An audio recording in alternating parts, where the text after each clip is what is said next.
I'm down here on the beautiful Sefton coastline, but I'm going to take a look at a certain part of the coast, a beach which has been dubbed by the locals as Blitz Beach.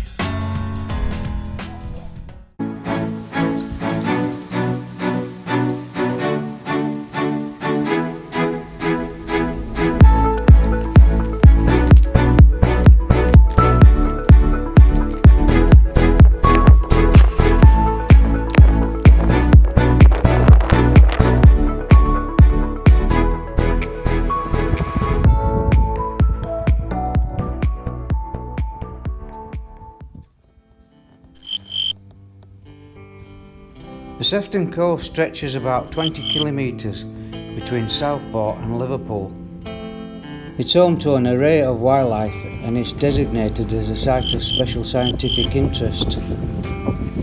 The dunes here are extensive and are one of the most important dune habitats in northwest Europe. It's one of the few places in England where you can find the rare natterjack toad. If you go further up the coast to Freshfield, Formby and Danesdale, all these having quite a big area of forestry, you've got a good chance of seeing the red squirrel.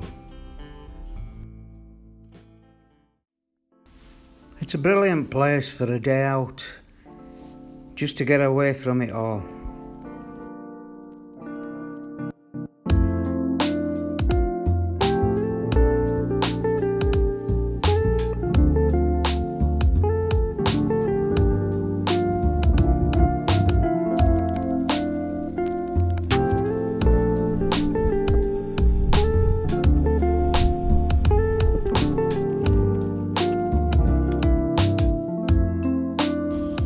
There's some great beaches down this coastline. I think my favourite's got to be the little beach at Hightown.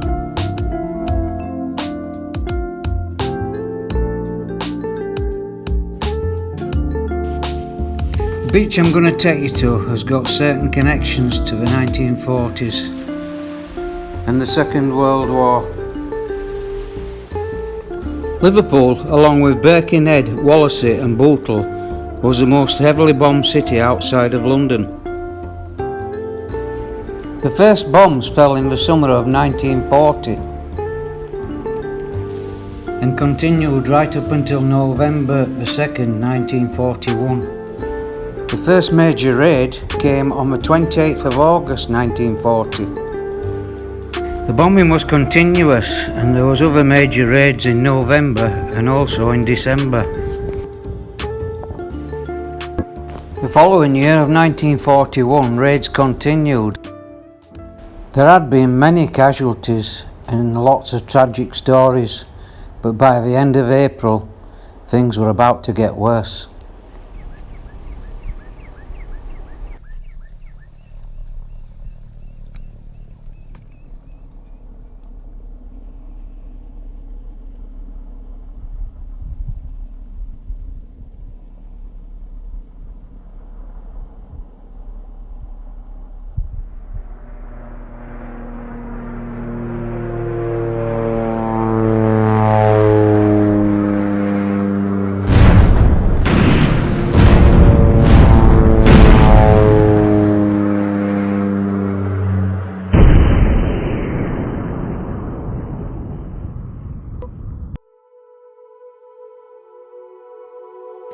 For the first 8 nights of May, the area was bombed almost every night. And in that single week alone, nearly 1,500 people lost their lives, with over 1,000 seriously injured. During the whole period of the aerial bombing, there were more than 4,000 people killed.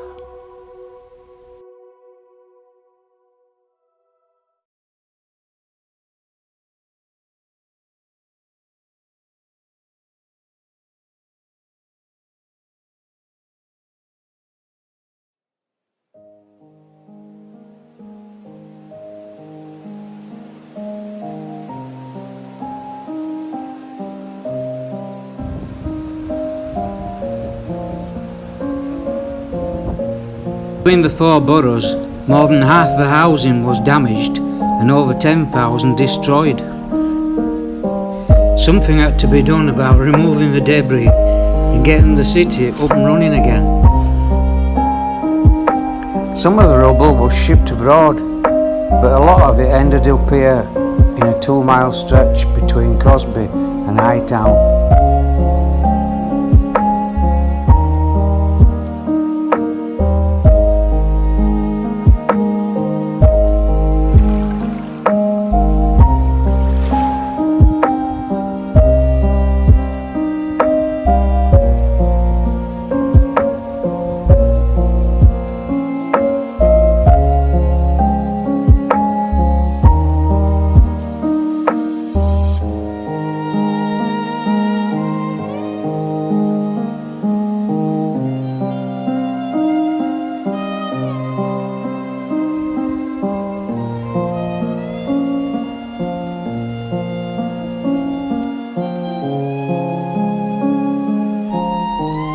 Many important buildings were damaged, including the Customs House, India buildings, Corn Exchange, the Central Library, Liverpool Cathedral and the Blue Coat.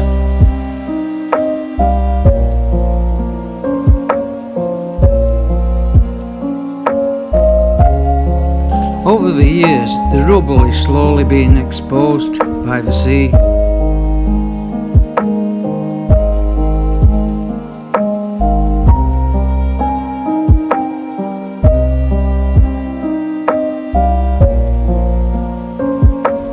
Every time I walk along this beach, I see something different, from various parts of buildings to different household items.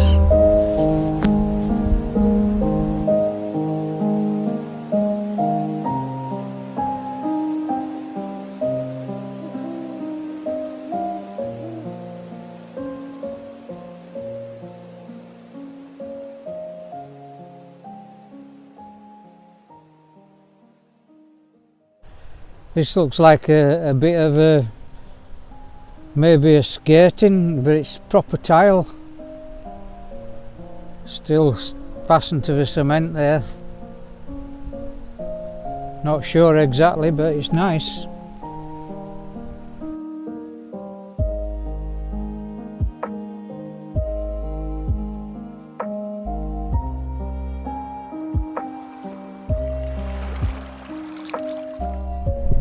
I should imagine that most of the beach will have been covered, like as you can see here, and over the 80 years it's just eroded and revealed a lot of this.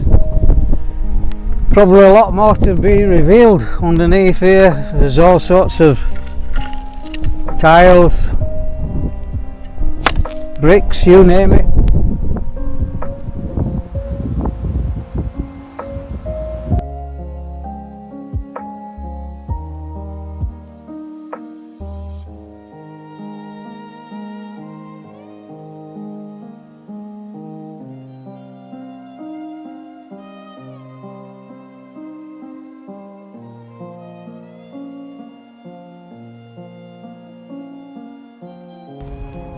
This is one of my favourite finds, probably from a church or maybe a civic building, not quite sure, but it's a great piece of carving.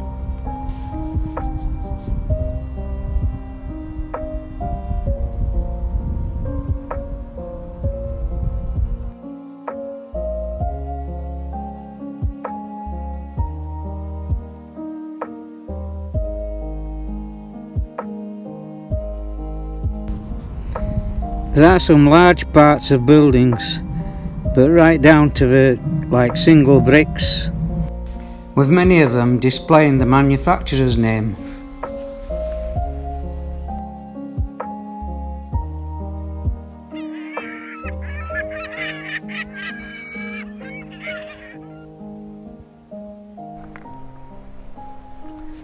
This is a find that brings it home a little. It's a gravestone. It's got the name Anne Jane, possibly Grant, departed this earth, but you can't see the date yet. Maybe one day you will. And further down there's another Anne, also says departed. The date's obviously under there, but It'll be shown one day.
I would love to know, like such as this piece here, such a fancy piece and probably from a church or some sort of important building.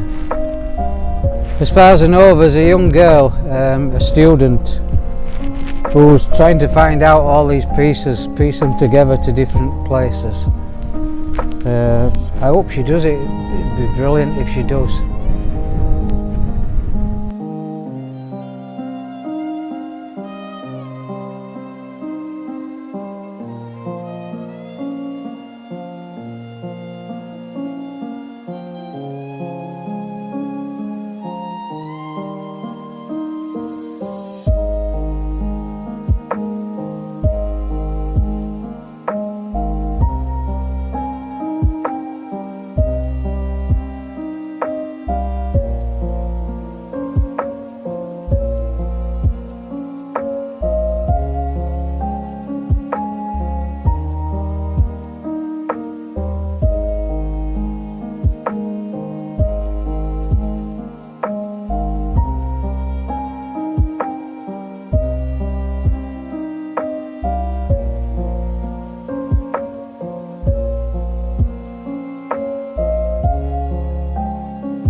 Liverpool does have a memorial to the lives lost in the Blitz.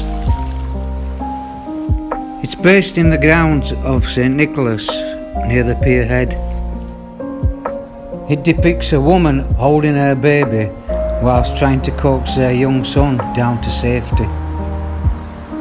Unaware of the danger, he flies his toy plane.